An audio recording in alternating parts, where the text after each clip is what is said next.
really quickly. Oh, look at that. That was a fancy little thing that I just got there about our recording. I have no idea how that happened. We'll just ignore Yeah. that. Maybe it's a Zoom update. So anyway, this morning we have Susan Talone. She's the clinical director for the Society for the Prevention of Teen Suicide.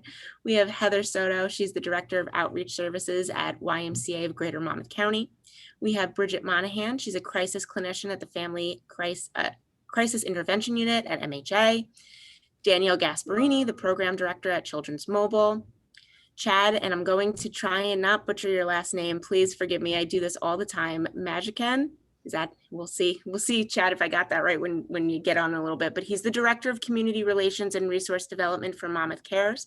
And we have Jonathan Mazza, who's the Community Liaison for High Focus Centers.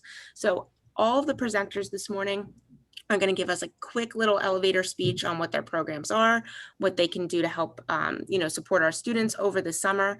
And we're going to hold all questions for a quick little Q&A at the end. So please engage with them, put things in the chat. Marnie and I will be taking notes so that we can have that nice conversation at the end and really give you guys the insight into the resources that you need for your students. So let's roll right into it. I think we're going to start with Susan. Good morning, Susan. Good morning. Thanks, Nicole. Thanks, Marty, and welcome everyone this morning, and thanks for having me. Just a quick few words about the Society for the Prevention of Teen Suicide. I think most of you know we were founded in 2005 by two fathers who lost their children and realized that, schools needed more education. They were responsible for passing the New Jersey law that required educators to have 2 hours of suicide prevention training. And from there, they moved through really working with schools, making educators partners was one of their early programs.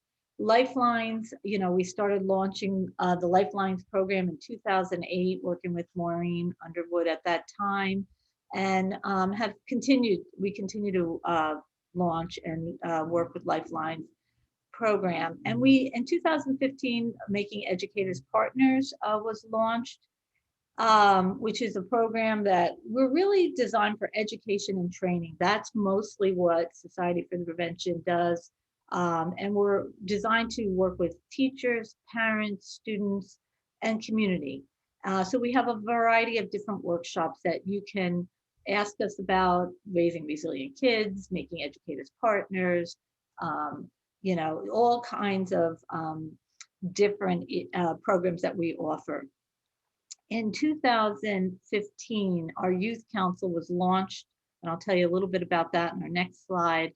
And the mental health crisis toolkit was developed in 2019, which is a resource for families who are entering the emergency room, because we realized that they were entering that with very little information, and we were trying to help them along. And that toolkit is now launched in emergency rooms.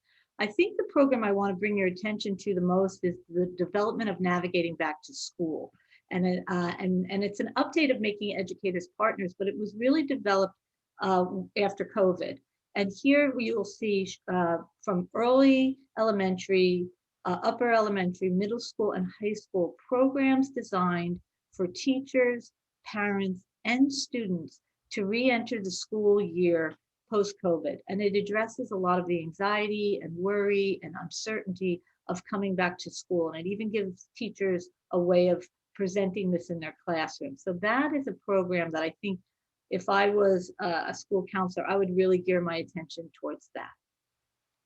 Marnie? Our youth council has, throughout COVID, actually picked up momentum, which is surprising to all of us. But we were meeting in person, now we're meeting virtually. We hope to go back to meeting in person in Monmouth and Ocean County. But because of the momentum the Youth Council has picked up, we are now launching a statewide virtual Youth Council. So any school in the state can join us. The Youth Council really focuses on the wellness wheel and getting kids to understand the balance of mental health, physical health, and even spiritual health. And they bring this information back to their high school. So you can apply for this program on our website, or you can email me or Kyle Callback directly. And these kids can apply throughout the summer. And that's something I want you to, think about, because it's an amazing program and kids are getting a lot of wonderful things from it. We were able to launch a concert for a cause in the middle of the pandemic, outdoor concert. And we've had a lot of momentum from this program. And then next slide, Marnie. And then what I really want to tell you about, we're excited. We partnered with Heather Soto and the YMCA, Greater Monmouth County. I'm probably saying it wrong, Heather, but you can correct me.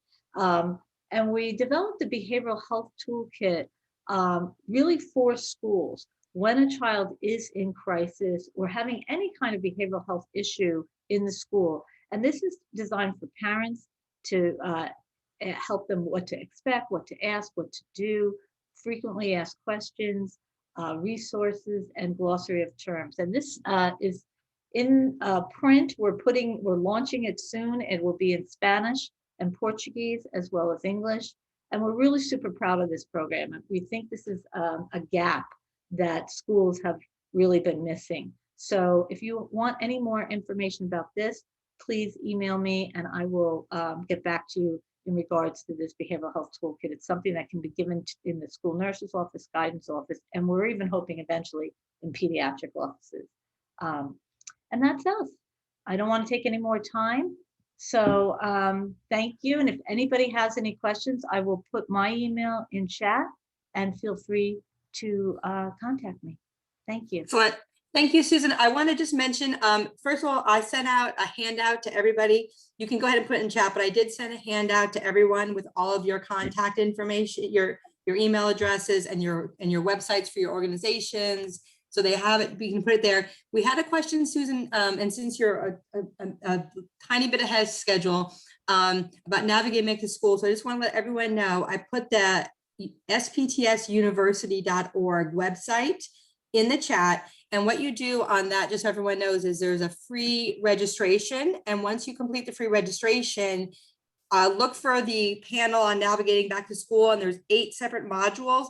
Just as a heads up, you have to scroll, that look like 4, and you have to use an arrow button to scroll. It's not really intuitive. So just know there's 8, not 4, and scroll to the rest of them. Is that right, Susan? Thank you so much, Marnie, for that. I appreciate that very much.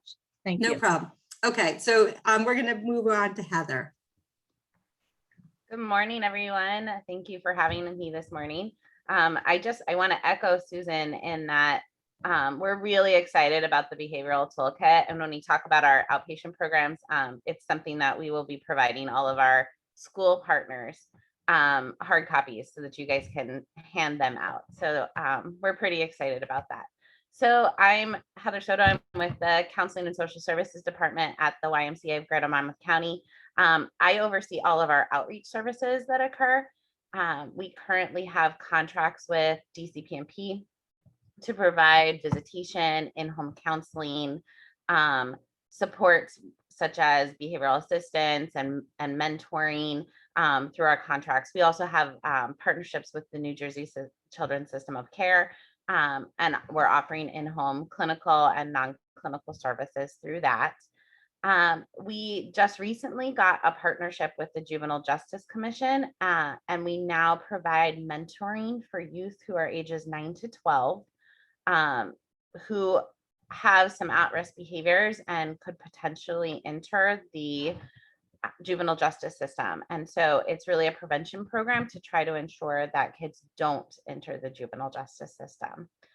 And then we have our partnership with Rutgers for the Traumatic Loss Coalition. I am the Monmouth County Traumatic Loss Coalition Chair, and I'm sure a lot of you have seen me at meetings or at other kinds of things because of that. We also have the contract for the Ocean County Traumatic Loss Coalition. And so we provide services to schools and communities when there is a loss of a child or a loss of an adult who directly impacts multiple children, like a teacher or a principal or a coach. And we either can provide guidance, just remote guidance, because there might not need to be a large on-site response, or we can bring a team and be on-site at the schools with you guys. So it's a cool resource. And I have a team of about 45 volunteers who participate and support that program. So I'm really proud of them. Our outpatient services, we are currently providing outpatient services in Monmouth, Ocean, and Middlesex counties. We have 7 physical outpatient offices in Monmouth County. Our primary location is our Mattawan office. And so really all of our kind of referrals and everything go through that office. We also have 2 locations in Ocean County. And over the past several years, our model really has shifted to try to be more accessible to children and families in the areas that they live. And so we have partnered with schools throughout Monmouth, Ocean, and Middlesex County. And we are now in 94 schools in 18 school districts across the 3 counties, providing outpatient counseling services in the school. And the intention with that is really to reduce the transportation barrier, access barrier, all of those kinds of things. I know we have, I spoke with Leanne, who is our vice president, just yesterday, because we had some stuff going on, and she said that they're now actually getting ready to launch another 6 schools. So we'll be in 100 schools in the fall. And so if that's something that you guys are interested in, certainly reach out, because we can talk to you about how to potentially bring that program into your school buildings. And our final piece of our counseling branch is our Family Success Center. The Bayshore Family Success Center is a pretty awesome program. We are able to do a lot of prevention work there, community resources. It's really intended to be a neighborhood location where people can kind of drop in and get some help if they need it, or fun family activities. We do things like breakfast with Santa and a daddy-daughter Valentine's Day dance, and I know they have bingo and other kinds of just fun activities, but they also do things to help families in the community access resources. We have SNAP on site. We have social services will come and help with filling out applications for things. We have a baby pantry once a month where we provide services with say formula, diapers, other kinds of things that families might need. And that's all based out of our Leonardo location. So I would encourage you guys to take a look at their website and all the different fun things that they have going on, because it's a pretty cool program and they do a lot of really fun things. So Marnie, that is all I have for the Y. Thank you so much, Heather. It was great to hear from you about what the Y is up to. And I'm going to turn it over to Bridget, who's going to introduce herself and talk about the Family Crisis Intervention Unit. Yes, good morning, everybody. My name is Bridget. I'm a crisis clinician for FCIU. So we provide free crisis intervention and information and referral services for youth, which is 10 to 17, but we also provide for the family. So if the youth is experiencing any type of parent-child conflict or truancy, not showing up to school, some behavioral problems or educational problems, or any type of runaway behaviors or safety issues, that is where anyone really can refer to us, and we'll try and contact them or connect them with community services. Our goal is to kind of prevent heading to family court, prevent hospitalization, just trying to get an engagement through community so that they don't end up in that higher level of care. So we really have to connect to the community resources. You can switch that, Marnie. So anyone can make a referral. It could be a family member, it could be a school counselor, it could be really anyone, which is the great thing that we take referrals from everywhere. And then once we get a referral, we schedule an appointment to meet with the youth and the family, and we do an intake and we assess what would be the best and most appropriate programs or services for that family. And we'll provide case management for 4 to 6 months after that. And we do have within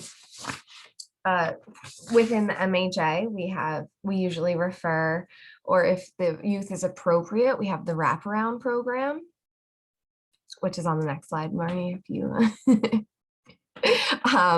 So this is providing up to 16 weeks of individual counseling with the trauma-informed counselor, and also as well as, linking up with community services. So, we work with the YMCA, we work Catholic Charities, Rainbows, we just are trying anyway to help out the family and refer out. But this wraparound program has been very useful and very appropriate for a lot of youths that we're trying to prevent going into the hospital or any type of worsening in their case. So that, I think that's it. And we have also our contact information here. We have the regular hours phone, but we also have a crisis phone. So at any time, holidays, weekends, or after hours, you can also call that number, the after hours phone. And we get a lot of referrals from school counselors, and that you can use our fax, and there's no fee for our services. And that's about it, I think. Bridget, thank you so very much for sharing that information. I'm going to go ahead. Oh, wait, a great question from Julie. And since I'm talking right now, what time are the after hours? You've got regular hours and after hours. What time? So are after our regular hours are weekdays, Monday through Friday, 9 to 5, and then after hours would be any time after 5, and weekends and holidays, but we're always accessible. Excellent. Super. Thank you. I'm going to invite Danielle to join us now. Hi, everyone. Good morning. So I'm going to tell you a little bit about Children's Mobile Response and Stabilization Services. You could just go to the next slide already. I didn't know if I needed like an intro slide. So this slide it's pretty informative. In order to access mobile response, you have to call Perform Care. I'll talk a brief few moments about Perform Care. Anyone who's ever called Perform Care knows that it could be a little bit of a tricky call in terms that it could take a little while, and it could be a little frustrating because when you call, they just will ask you to spell your name, and they'll spell it back to you just to make sure they got all that right. So I always just like to let people know when they're calling Perform Care that there's going to be a little bit of that happens, just so you're not, I guess, surprised by the length of the call, which usually takes at least 20 minutes, and also kind of the process. When you first call Perform Care, you would give your basic demographic information, and then from there, they would then transfer you to somebody who is more clinical in nature. We are seeing people in person during this time, but we also are giving families the chance to see us via telehealth. We know that some families aren't comfortable with having people in or near their homes yet. And so that's an option, and we'll talk about that when they call to reach us. One of the cool things about mobile is that we're open 24/7 and that we can offer an immediate response. So you call us and we can be there to see you within 1 hour, but also we know sometimes that's not the best solution because maybe you're waiting for, a spouse to get home from school, or you're waiting for the child to get, a spouse to get home. Well, I guess it could be in school, work, or your child to get off the bus or whatever it is. So you can make that appointment later on within 24 hours. During our first visit, we're going to perform an assessment. We're going to pinpoint what area of need you and your child might have. We're going to create a safety plan, and we're going to start and give you some immediate coping tools that you can use. And then from there, we're going to figure out what works for your family. We're going to listen to hear what has worked in the past, maybe what hasn't. We're going to build on the family's strengths, make up a treatment plan, and then find resources that work for your family. Next slide, please. So you might wonder who we help or how we help and what we help. So we see kids as young as 3 all the way up to age 21. And pretty much we will see children and their families for any type of behavioral challenge or mental health challenge that they are facing. So it could be anything, and there's a whole list, I won't go through them all, but anything from depression, You know, just for difficult family situations, like maybe families are in the middle of a divorce and it's, you know, kind of tricky, you know, for the child to sort of navigate between houses, and that's causing some stress. You know, it could be that the child is the bully or they're being bullied. It could be for grief issues, you know, a grandparent passing away, a parent, even a you know, beloved pet would be something you can call for. The thing that I like to really talk about is that while this is a crisis program, we really think about crisis as being subjective. So what I feel is a crisis for my family might feel really different for someone else's family. And I think that's so important to keep in mind when we talk about this crisis program. You don't have to compare your crisis to your neighbors or your friends to think that you rise the level of having to call. If you feel like your family is struggling and it's a crisis for you, that's a good enough reason to call. And I think it's so important because I think sometimes we might compare ourselves to others and think, oh, this doesn't rise to that level. And I really don't want people to miss an opportunity to get help because of that. The important things to remember when you call Perform Care is to be really honest and upfront about what's happening with your family situation. The best way to kind of explain Perform Care is they're kind of like an insurance company. And if you want to go get an x-ray, usually you have to go to like your primary care doctor first and get a prescription for an x-ray, and they say it's okay. Most of the time you just don't jump over to the radiologist and say, hey, give me an x-ray. So when you do that, the doctor usually like looks to see that there's something going on that needs an x-ray. So Perform Care kind of acts in the same way. You have to explain to them what's going on with your family so they know that you need the service. So talk about your child's struggles, talk about behavioral issues, talk about how it's hard for you to help them and that you need help right away. I think that's one of the most important things that you can say when you're looking to get help from mobile response is that you can't really wait for an outpatient appointment. You need help now, and that's why you're calling a program that can help you within an hour. So that's kind of mobile in a really quick nutshell. I think I covered most of the important parts. The last thing just to mention is that we are free too. So there is no cost in getting our services. That's for our initial assessment and also for any in-home therapist that we put in to help with the issues that are at hand. And thanks. Thank you, Danielle. That was great and so informative. Excellent. I am going to ask Chad now to talk about MonmouthCares. Hello, good morning, everybody. So MonmouthCares, and I'll go back to Nicole, it's Chad Moyson, just for the record, I guess, but everybody does. I was so far off. I am so You did good enough. Right. But MonmouthCares is the care management organization. So just like CPC Mobile Response, we cover Monmouth County as the care management organization, and they're the mobile response organization, but the Children's System of Care is statewide. Perform Care, that number that Danielle references, statewide, and then it breaks down to the county level from there.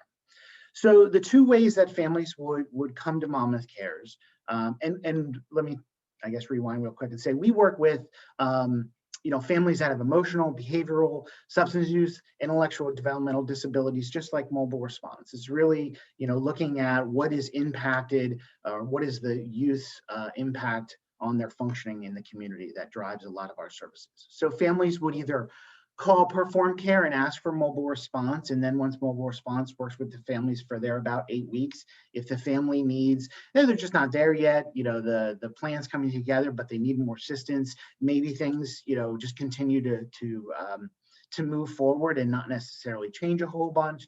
Families can come through Perform Care to mobile response to that way. Families can also request a biopsychosocial assessment when they call Perform Care, which usually has a little bit of a ramp up time because there's time between when Perform Care will send an assessor out to the home to see if the family is their level of need meets our services versus mobile response, which gets in the home right away. So there's really two ways that most families would come to us, either through mobile response or by calling Perform Care and requesting maybe a needs assessment directly if they don't feel like they're in crisis at the moment, but they still need services. So we work with we work with the families that come to us. We don't control our front door, meaning every family that comes to us that is identified by Perform Care as having a high enough level of need, we work with that youth, we work with those families. Just for reference, we have a little over 900 youth enrolled with us, about 920-ish. And so we kind of pick up where mobile response left off. Where we're going to continue to look at the family's crisis plan, look at how they're, what's going on as far as services in the community, and continue to put together a plan. And we meet, we meet at least every 90 days to review this plan with the families, but we're talking to the families weekly. We're seeing them, monthly. During COVID, just like many agencies, we have the ability to operate in a hybrid model. So if the family's comfortable with us coming and doing in-person visits, we can make that happen. If they want to continue to have services virtually, we would go that way as well. So we meet with these families. We're continually looking at the plan. What is the family need? What needs are identified by the team? And where do we need to link that family? Next slide, please.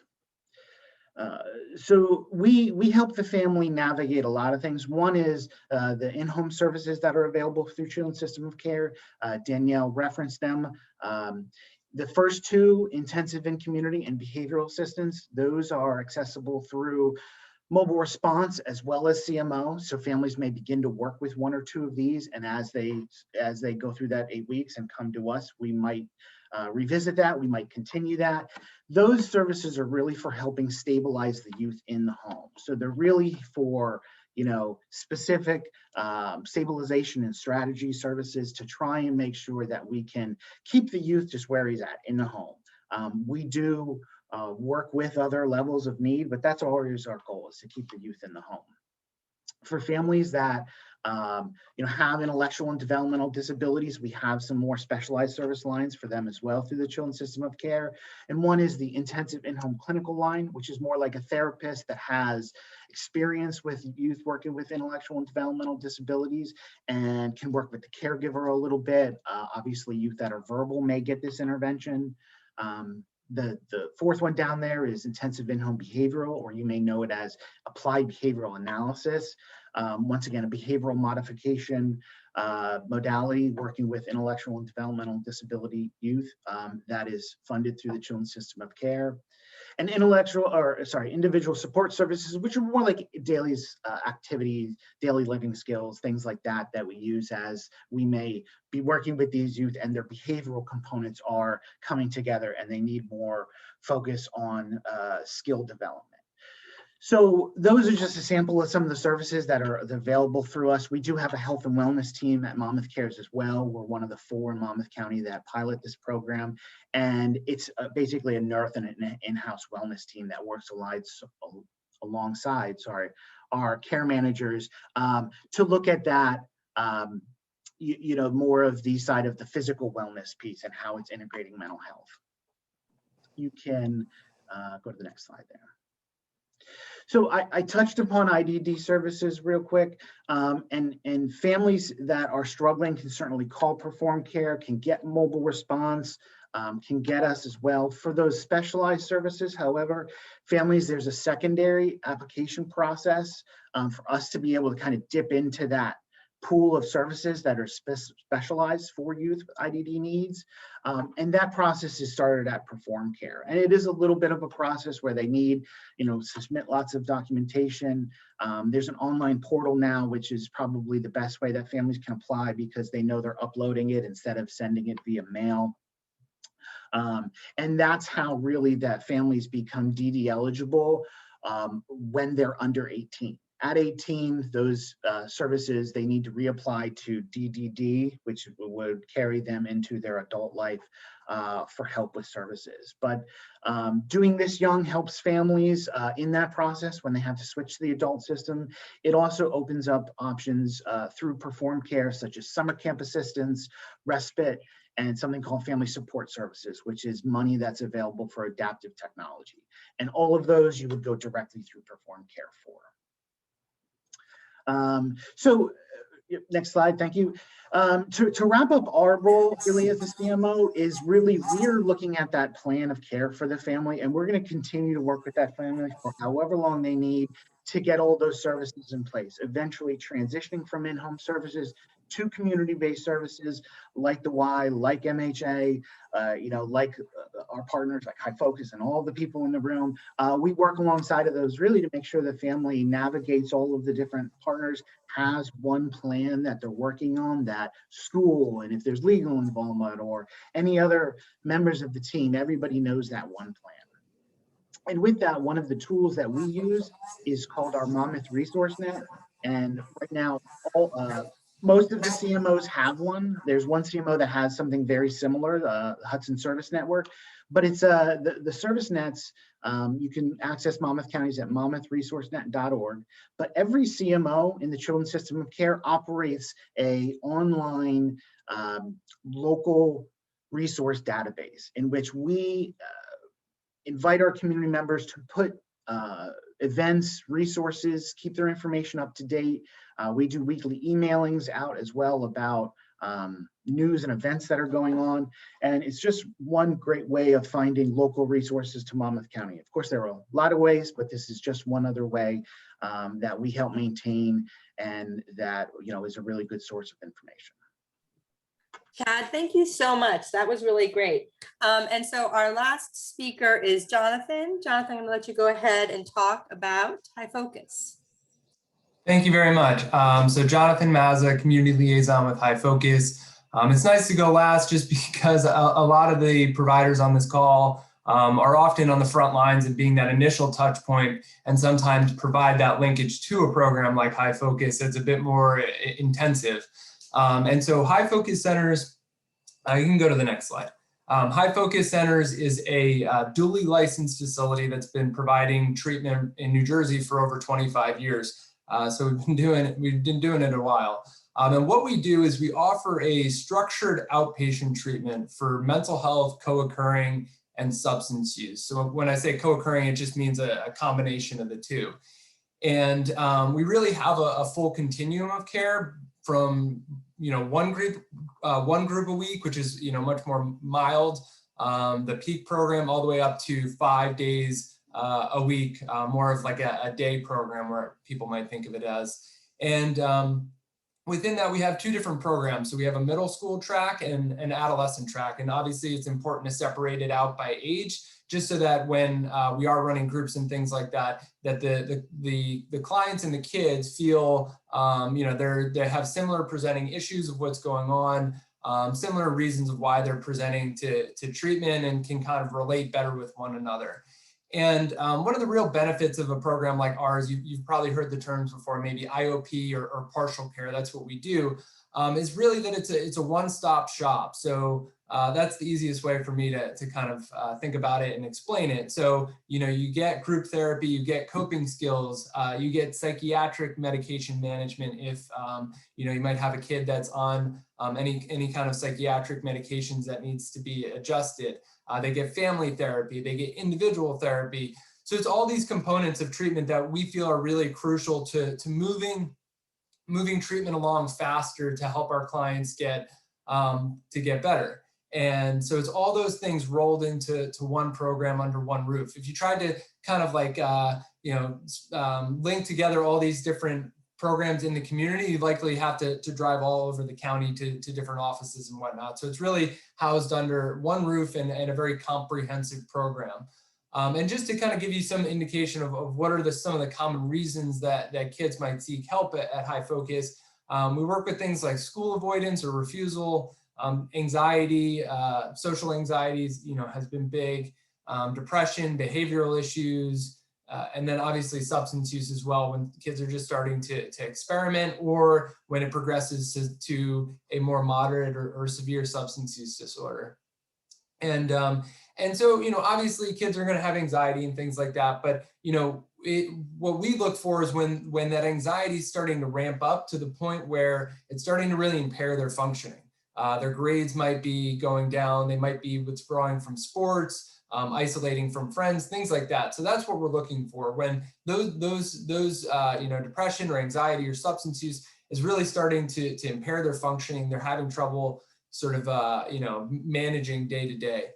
And how do clients come to us? So one way is that they can come to us without a referral, and a family can call and just kind of give me some information about what their kid is struggling with, and we can get them linked to services. Another form is working with a lot of the community providers on here today, like Mobile Response or MonmouthCares.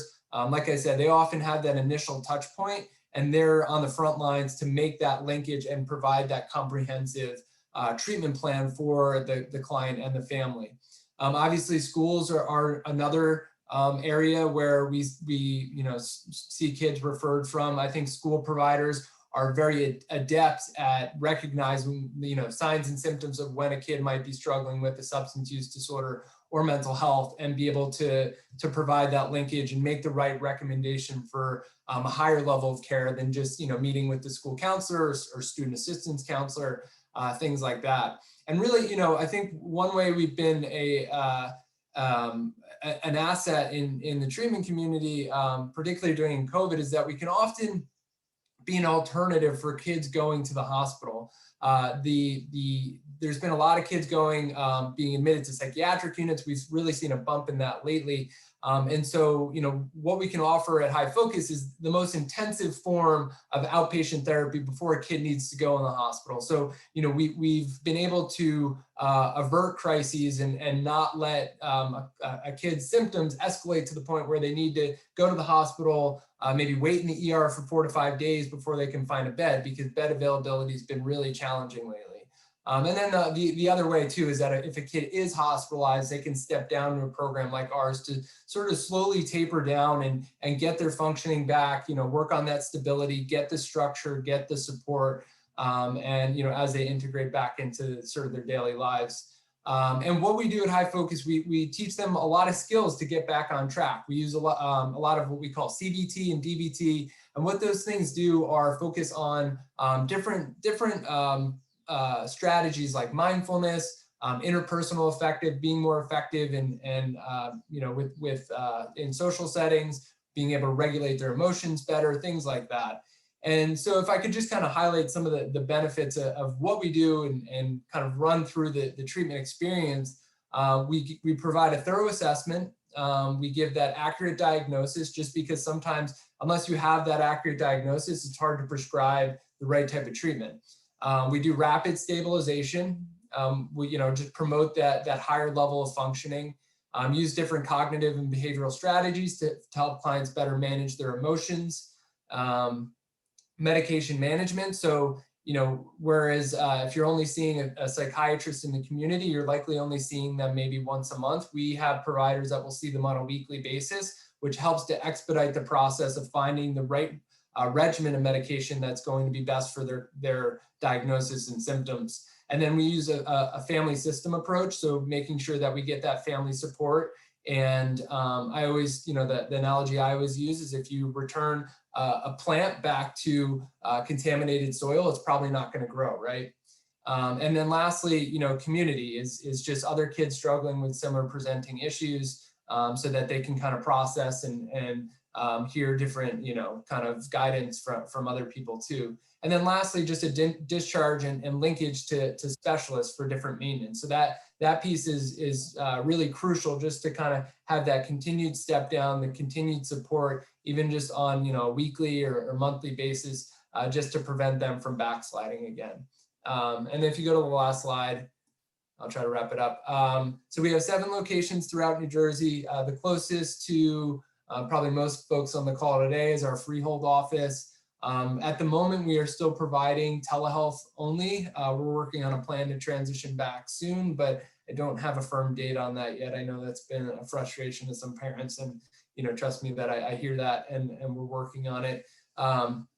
We do accept most commercial insurance, and recently we actually started our LGBTQ+ track, which I'm very excited about, just because, as many of you probably know, that's been a very salient theme with youth right now, and especially some of the youth that have been in our programs. We often find that we have clients that are identifying this community, and it just made sense to carve out a very specific curriculum and track in a safer space where they could process some of these challenges that may be impacting their mental health symptoms or a substance use disorder. So.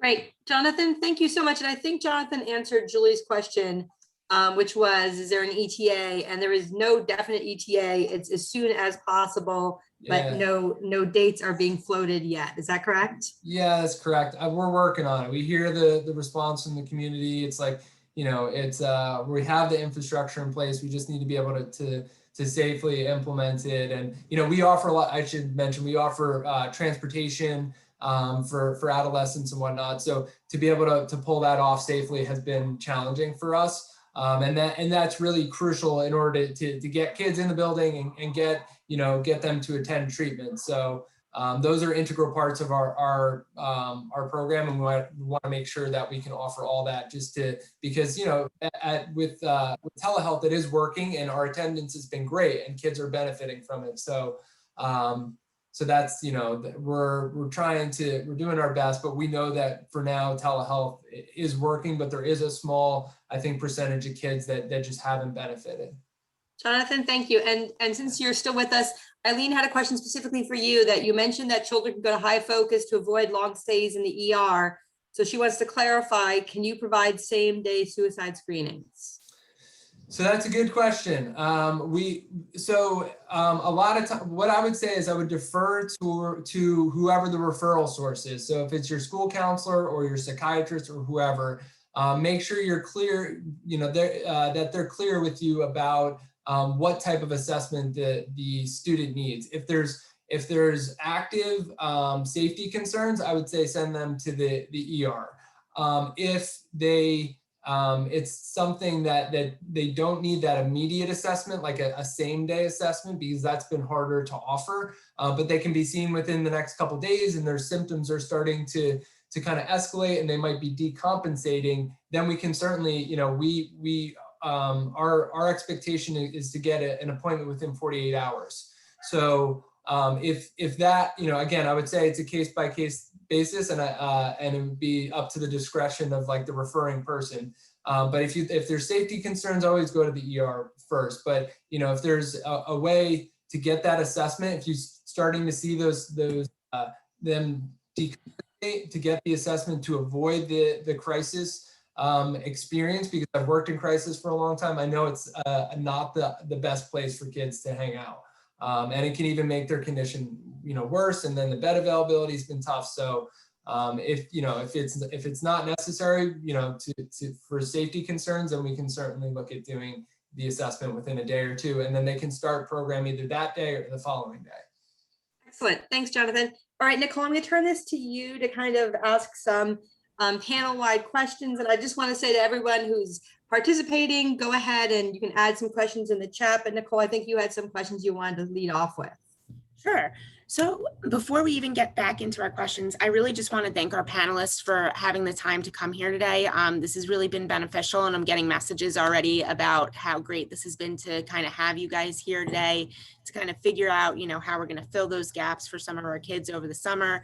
And you guys did a really great, presentation on how we can support our kids during this challenging time. As you can tell from the way that we structured our presentation, we tried to go from least restrictive programs all the way up to more intensive. And our last presentation that we did was really on how to intervene with a child when we had safety concerns. So somebody who, came to our office may or may not have made a direct, suicidal threat or comment, and we're just concerned, and we know now that they need additional services. So with that being said, I'm going to open it up to the panelists to answer this question. What do you guys want schools and families to know about what you do, what you can't immediately help with, and when you're exactly the right place to contact? And I'm just going to qualify. So that's like this is like taking your elevator speech into one sentence. So that's what we're asking you to do is really just kind of give a one sentence, and let's just start at the top and start with Susan again, and we'll go right down in order: Susan, Heather, Bridget, Danielle, Chad, Jonathan. So Susan.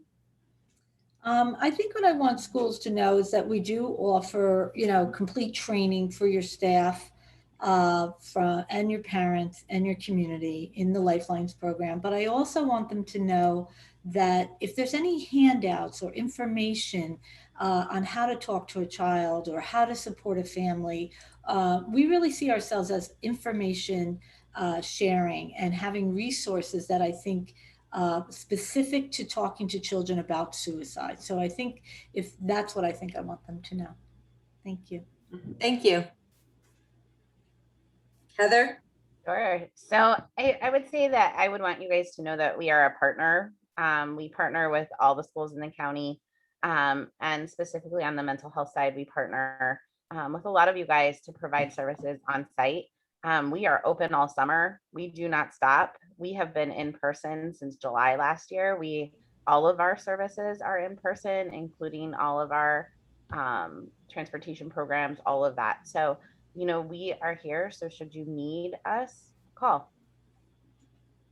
Awesome. Thanks. Bridget?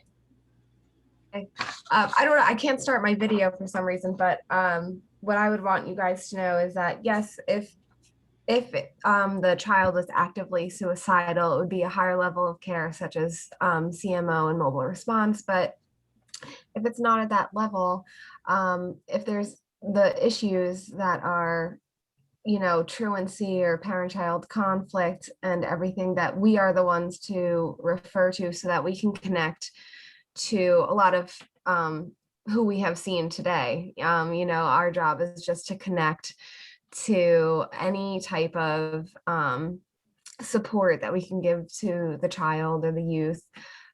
So that's why I think it's I think I did send Marnie the referral form that she'll give to everybody, that you can refer to us, and we'll just try our best to try and connect with anything, and including CMO and perform care and everything. But yeah, that you can refer, anyone can refer. That's what I would like everybody to know. Awesome. Thanks, Bridget. Mhm. Danielle, do you want to share your kind of one sentence? Sure. So I think that I want to just say that there's no wrong call, that you can call any of us and we can help figure out who the best match is for you. So if you call mobile and it's not the right call, we can help you get to the right provider. And the only other thing I want to say about mobile is something we don't do is we don't remove children from homes. So we will facilitate helping a child get to a hospital if that's required, but we don't take children out of homes and put them anywhere, which I think sometimes people think that we do. Thanks, Danielle. All right, Chad.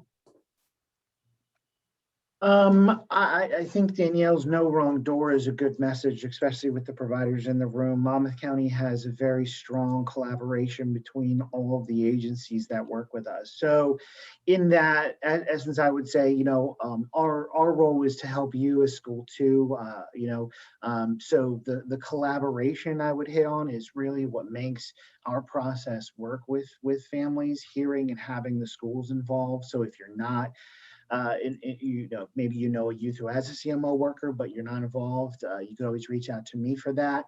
And I would just add too, a really good resource is the family-based services, who is the family support organization too.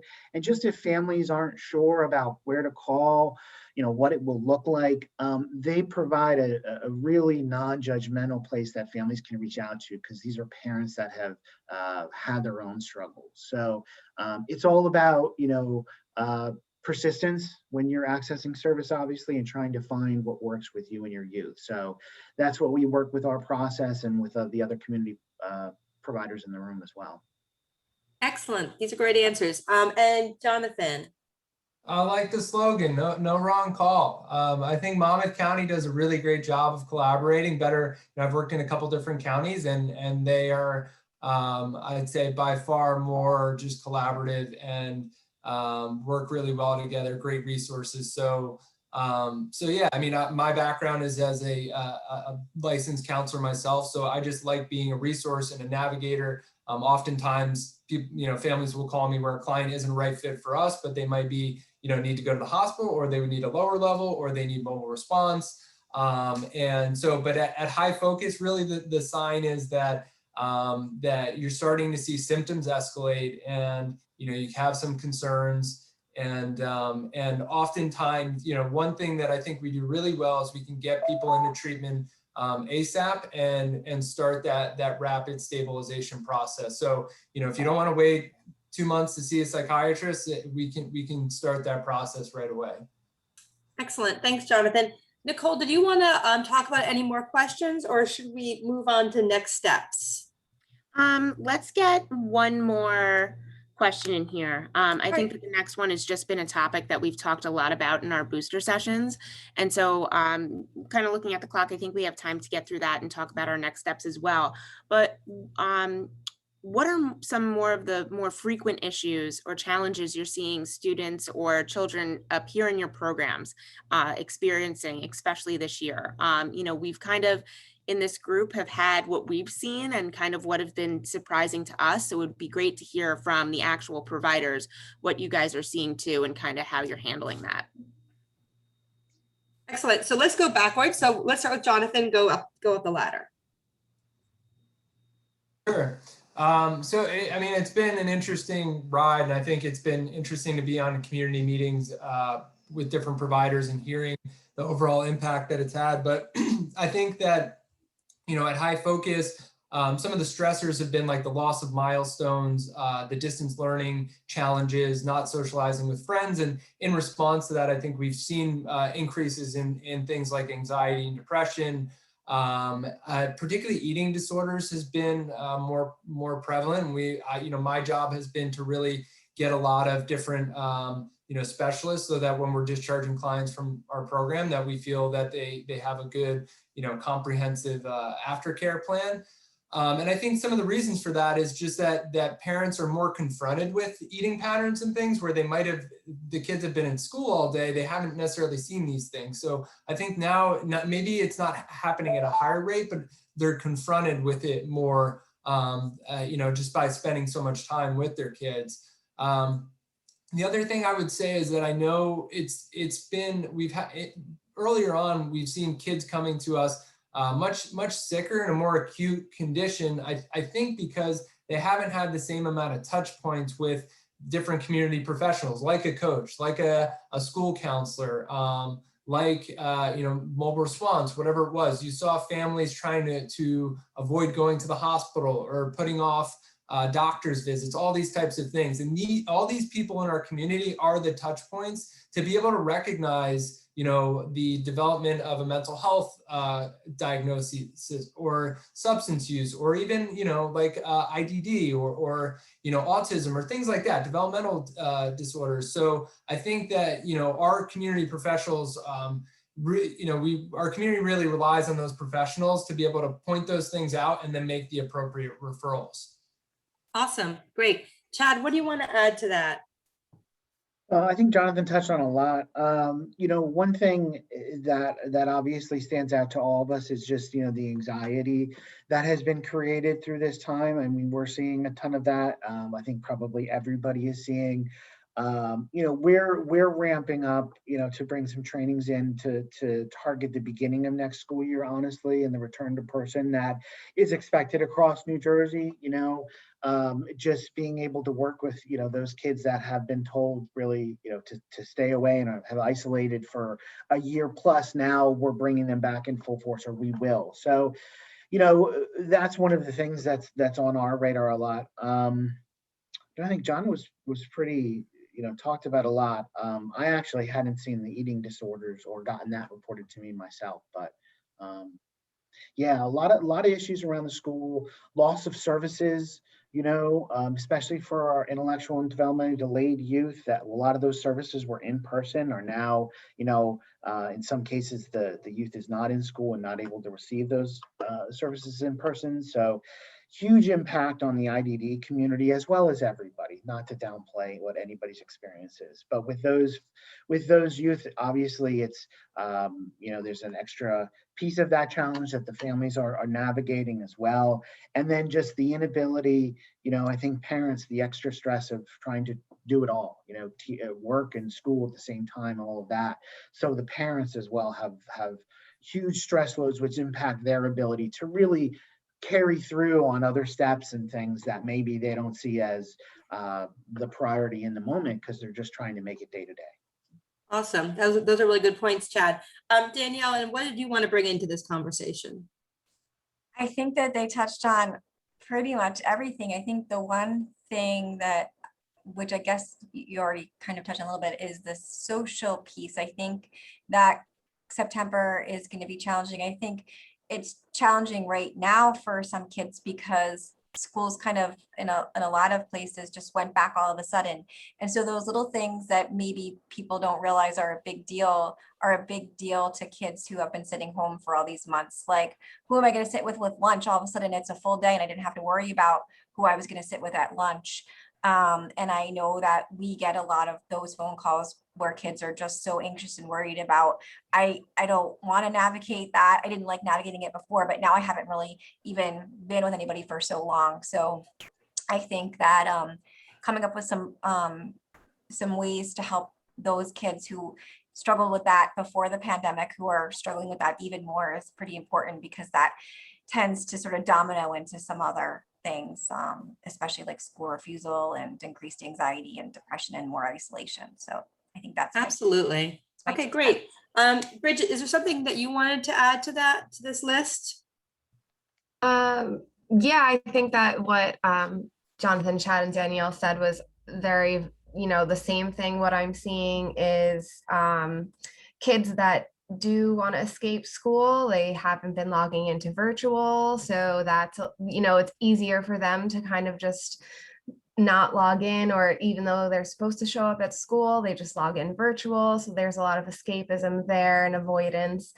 And just if like Danielle was saying, if the child already before the pandemic was not having that motivation to complete their schoolwork, the pandemic and being virtual, or however the school is dealing with it at the moment, they've had the opportunity to kind of use that, and their motivation has become even lower. So that's what I've been seeing, is trying to get kids who even before the pandemic were not so motivated in getting their schoolwork done, and then have been, like with the parents, like I think Chad was saying, the parents are under a lot of stress trying to get their kids and doing everything, and they now have to have a bigger role in trying to get their kids to complete schoolwork, and then and teachers being overwhelmed, and some kids are slipping through the cracks. So that's what I've been seeing too, is that we have to try and find a way to get this motivation and get them more adjusted to getting back to school now that that's happening, and everything like that. So that's what I've been seeing. Great, thanks, Bridget. I'm very aware of the time, and I don't want to keep, I know all you guys, well, our esteemed panelists and everyone watching has a full day. It's Monday. But I don't want to leave Heather and Susan out. Heather and Susan, is there something that you're burning to add to this conversation before Nicole talks about next steps very quickly? I would just quickly add complicated grief. There has been a lot of loss. Thank you for sharing that. Yeah, Yep. There's been a lot of loss, and it's not just loss of people, it's loss of experiences, it's loss of safety, it's loss of all of those kinds of things, and that really creates complicated grief. And I would tell you, throughout the work that we've been doing at the Y in our counseling programs, we've seen a significant increase in grief and loss conversations and suicidal ideation. We've been doing a lot more screenings than we had ever done in the past. That's really good to share. Thank you, Heather. And Susan, darling. I just want to add to that. What I'm seeing is exhaustion and fatigue, complete exhaustion and fatigue, and a real reduction in coping skills and strategies. And I just want to bring a little attention to some of the marginalized populations, like our LGBTQ communities. We're starting to get increasingly concerned about those kinds of communities that have lost their support systems. Much of their support was in the schools with their peers. They've been left without supports, and we're starting to see an increase in suicidal ideation in these marginalized populations, even with the DD and developmentally delayed kids. So to pay attention to these kids that are in pockets, we have begun to see increased in ideation in these groups. Those are great shares. I'm so glad that we took the time to hear from both of you. Nicole, do you want to jump on and wrap up Yes. with next steps? What's happening next? Sure. So I had a lot of questions come through about what the next steps are for Lifelines with MHA. So as you guys know, as you are partners with us and you have our MOUs, you get continued training. So if anybody would like to continue training, I have heard from a few of you. We're doing parent presentations, faculty presentations for next year. We do have a plan to return to some of those in person. We are also still offering those virtually as well. We are able to do new hire trainings in Lifelines with our team as well, and we can do, full 3-day Lifelines trainings. Additionally, what we're going to do this summer is we're going to do some crisis team consultation. I had a big request for that from a lot of our schools who we've had partnerships with since 2016. So if you want to get involved with that, we will work with your administration. We will take your crisis plans as we've done before in the past. We will do some assessments. We will look at them and we will help you guys edit your crisis plans during the 3 months over the summer. So that's why it's really critical that your administrators get involved in that piece so that we can do that. At the end of the summer, what our plan is that we're going to bring the schools that do decide to participate in that program together for a pretty lengthy crisis team training with some scenarios. And in bringing you guys together, we're going to figure out a way of how all of our Lifelines trained schools in the county can work together and kind of reinforce, we're going to run some scenarios where somebody may pass away in one school community and how another school community can come in and support, or they've also been affected as well, because we know that the reality is that there's been a lot of loss this year in Monmouth County where you guys have had impacts in your communities, although it may not have been directly in your school. So we've had a lot of requests for that, and that's going to be our next steps moving forward for Lifelines. So you guys can go ahead and email me or email Marnie, get on that list, and we'll talk to you a little bit more about what trainings we can continue to provide or consultation is needed for our Lifelines partners. Excellent. Thank you, Nicole. And thank you. I do want to thank all of our panelists for taking the time on a Monday morning. I think they killed it. I think when I send out the recording later today to everybody, I will be renaming this the No Wrong Call panel conversation. Thank you, Danielle, and then Chad and everyone else for seconding it. I love the community that is Monmouth County. I think it's an amazing community. And I loved watching in action today. So thank you very much, everyone, for joining us. Be well and have a good week. Email us if you need us. Bye, guys. Everybody. Thank you. Thank you.